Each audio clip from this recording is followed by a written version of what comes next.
ఓం సత్యమం అండి. ఓం సత్యమం. సంఘర్షం, సంవాదం, అంతరంగ మాటలు. ఎస్.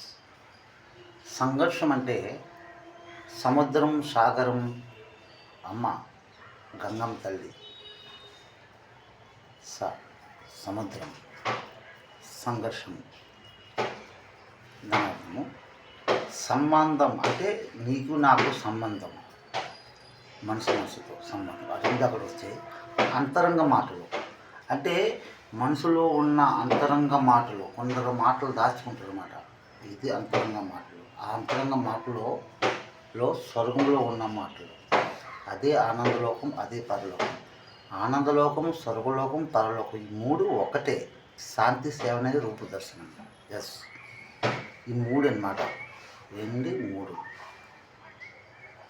ఆ మూడే జేసు మహారాజు కలవరి శిలవల మూడే. ఎస్, అక్కడ మూడే కనిపిస్తున్నాయి. షిరిడి సత్య సాయిబాబా 786 నంబరు. ఆ మూడే అక్కడ కనపడుతున్నాయి.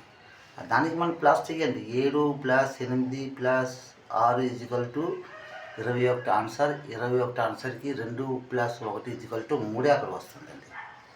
ఎస్, అయితే షిరిడి సత్య సాయిబాబా 786లో 2 ప్లస్లు వస్తాయి.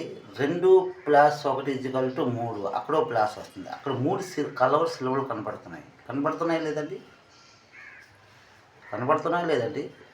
786లో అందులో దొంగడు ఉంటాడు, ప్రభు కూడా ఉంటాడు, మంచోడు కూడా ఉంటాడు. ముగ్గురు ఉంటారు దాంట్లో. దొంగడు ఎవరు మీరు చెప్పగలరా? ప్రభు ఎవరు మీరు చెప్పగలరా?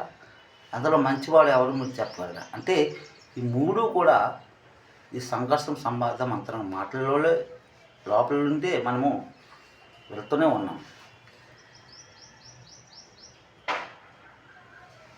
పరిశుద్ధ గ్రంథంలో ఆది కాండం కోసం ఎక్కువగా మాట్లాడతారు. ఆ తర్వాత కొత్త నిబంధనల కోసం లోపలికి వస్తారు.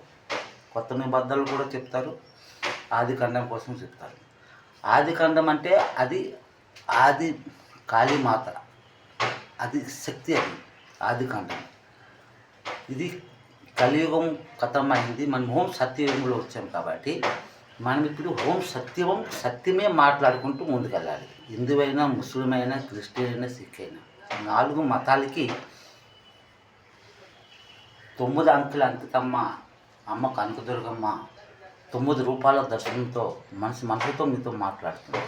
ఎస్, ఆ అంకితమ్మే ధనలక్ష్మి రూపంలో మీలోటి ఉంది. ఓం సత్యము. ఇది సత్యమని మాట్లాడు.